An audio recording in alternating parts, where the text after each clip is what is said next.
से निकल गया, कोई चूक हो गई, तो फिर हमें लंबा पछताना पड़ेगा। तो मैं इस सारी बातों का आपको यही बस एक चीज कहना चाहती हूं कि आप इन बातों का ध्यान रखें, हिकमत से काम लें, उन्हें चुने जो आपके काम आ सके। और हमारे विधायक जी जिस तरीके से काम कर रहे हैं, जिस तरीके से इन्होंने अपने आवास को आपके लिए खुला कर दिया, जिस तरीके से ये आपकी मदद करते हैं, ऐसे लोगों को अगर हमने बढ़ावा नहीं दिया तो फिर आपके सांसद जैसे लोग ही चुनाव जीतेंगे। ये जो गठबंधन बना है, इसमें सभी सेक्युलर सोच के लोग शामिल हैं। दूसरी तरफ नफरत फैलाने वालों का गठबंधन है। अगर आज सारे नेता हमारे लिए एक मंच पर आए हैं हमारा साथ देने के लिए, अगर आज हमने उन्हें मजबूती नहीं दी, उन्हें नहीं जिताया, कल को हम किसके पास शिकायत लेकर जाएंगे? हमारे पास कोई रास्ता नहीं बचेगा। तो इसीलिए इस चुनाव की गंभीरता आप समझिए। पिछले 2 बार से क्योंकि हमारे वोट कुछ कम पड़ रहे हैं, क्योंकि हमारी सीटें कुछ कम हो रही हैं, तो बार बार भाजपा किसी ना किसी हथकंडे का इस्तेमाल करके सत्ता में आ रही है। इस बार आपको पूर्ण बहुमत की सरकार बनानी है और उसके लिए दुगनी ताकत लगनी है। आज आखिरी दिन है, बीच में सिर्फ 1 दिन बाकी है। 11 तारीख को जिस जोश और जज्बे के साथ आप यहाँ खड़े हैं, उसको आपको वोटों में भी तब्दील करने का काम करना है, तभी ये लड़ाई जीती जाएगी। अपना एक एक वोट आपको बूथ तक पहुंचाना है, अपनी माए बहनों का एक एक वोट आपको बूथ तक पहुंचाना है, तभी ये लड़ाई जीती जा सकती है। और देखिए, मैं फिर कहती हूँ कि नफरत फैलाने वालों का जवाब अगर किसी तरीके से दिया जा सकता है तो वो भाईचारे की नींव को मजबूत करके दिया जा सकता है। याद रखिए, जब वक्फ का बिल आया था, हम सिर्फ 24 सांसद थे जो मुसलमान थे, बाकी 208 जो हमारे साथ कंधे से कंधा मिलाकर खड़े हुए वो हमारे हिंदू भाई थे। तो ये देश सेक्युलर था, है और रहेगा, लेकिन उसमें आपके योगदान की जरूरत है। इस देश के संविधान को बचाने के लिए आपके योगदान की जरूरत है।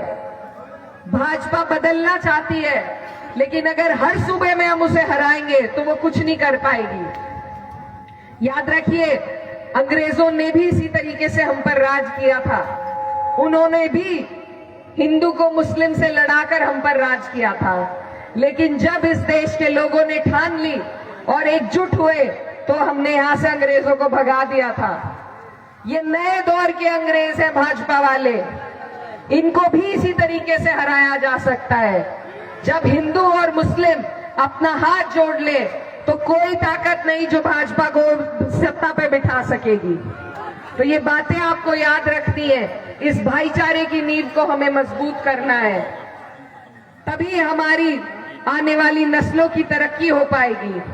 और मैं आपको ये कहना चाहती हूँ कि आप सिर्फ बिहार के लिए वोट नहीं कर रहे, आप इस देश के लाखों करोड़ों हिंदुस्तानी जो मेरी तरह आपसे उम्मीद और आस लगा रहे हैं कि आप सही फैसला लेंगे, आप हम सबको हिम्मत देने का काम करेंगे, आप उन सब की हौसला अफजाई करेंगे।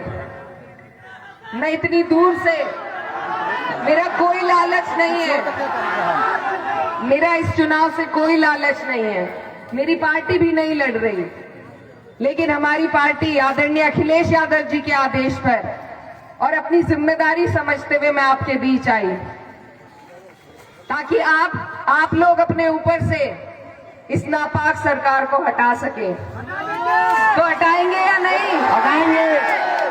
और मैं आपसे वादा करती हूँ कि जो हौसला उस जीत से हमें मिलेगा, उसी के बल पर अगले साल जब हमारे यहाँ चुनाव आएगा, हम आपकी मिसाल देकर, हम बिहारी भाइयों की मिसाल देकर उत्तर प्रदेश में भी इस सरकार को हटाने का काम करेंगे। ये धरती हमेशा क्रांतिकारी धरती रही है। इस देश की हर क्रांति में बिहारी भाइयों का सबसे बड़ा योगदान रहा है। और अगर भाजपा को हराने की क्रांति कहीं से चल सकती है, मुझे बस यही उम्मीद है कि मेरे बिहारी भाई उसे चला सकते हैं। तो ये सारी उम्मीद उम्मीदें लाखों करोड़ों हिंदुस्तानियों की आपके साथ हैं। आपको बस एक काम करना है, चुपचाप अपनी सरकार बनानी है, अपना मुख्यमंत्री बनाना है और मुंह तोड़ जवाब देना है भाजपा की सरकार को। मैं जाते जाते आपके बीच से अपने बड़े भाई मुकेश यादव जी के लिए आपसे आग्रह करती हूँ, आपसे विनती करती हूँ कि अपना एक एक वोट लालटेन पर देकर इन्हें यहाँ से जिताने का काम कीजिए। आने वाली 11 तारीख है और हम सब आपकी तरफ आस की निगाहों से देख रहे हैं। पहले तालीम से तुम मोड़ दिए जाओगे, पहले तालीम से तुम मोड़ दिए जाओगे, फिर किसी जुर्म से तुम जोड़ दिए जाओगे। हाथ से हाथ की जंजीर बनाकर निकलो, वरना धागे की तरह तोड़ दिए जाओगे। तो ये बात को याद रखते हुए आने वाली 11 तारीख को बिहार की तस्वीर बदलने के लिए और हिंदुस्तान की तकदीर बदलने के लिए अपना एक एक वोट महागठबंधन की सरकार बनाने के लिए दीजिए। और आप सभी से दुआओं की दरखास्त है। बहुत बहुत शुक्रिया। जय हिंद। अल्लाह जीत का माला पहनाया जाएगा मैडम, हमारे विधायक जी को जीत का माला अपने हाथ से पहनाया जाए, जीत का माला पहना दिया जाए।